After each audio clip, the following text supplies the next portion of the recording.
হুমায়ুন আজাদ রচিত বাংলা ভাষা কবিতাটি।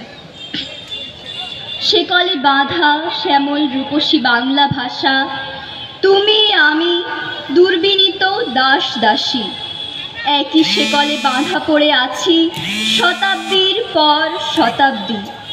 আমাদের ঘিরে সাই সাই চাবুকের শব্দ, স্তরে স্তরে সেকলের ঝংকার। তুমি আর আমি সে গোত্রের যারা চিরদিন উৎপীড়নের মধ্যে গান গায়, হাহাকার রূপান্তরিত হয় সঙ্গীতে শোভায়।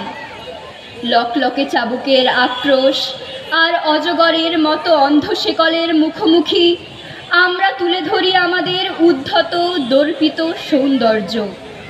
আদিম ঝর্ণার মতো অজস্র ধারায় ফিনকি দেয়া টকটকে লাল রক্ত, চাবুকের থাবায় সূর্যের টুকরোর মতো ছেঁড়া মাংস, আর আকাশের দিকে হাতুড়ির মতো উদ্যত মুষ্টি।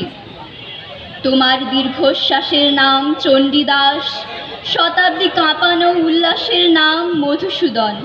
তোমার থরথর প্রেমের নাম রবীন্দ্রনাথ, বিজন অশ্রুবিন্দুর নাম জীবনানন্দ, তোমার বিদ্রোহের নাম নজরুল ইসলাম।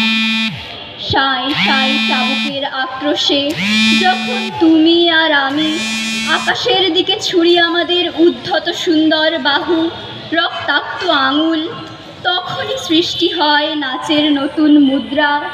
ফিনকি দেয়া লাল রক্ত সমস্ত শরীরে মেখে যখন আমরা গড়িয়ে পড়ি ধূসর মাটিতে এবং আবার দাঁড়াই পৃথিবীর সমস্ত চাবুকের মুখোমুখি, তখনই জন্ম নেয় অভাবিত সৌন্দর্যমণ্ডিত বিশুদ্ধ নাচ।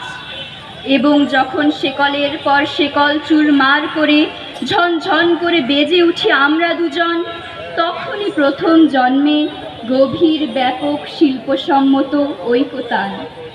আমাদের আদিগন্ত আর্তনাদ 20 শতকের দ্বিতীয়ার্ধের একমাত্র গান। ধন্যবাদ।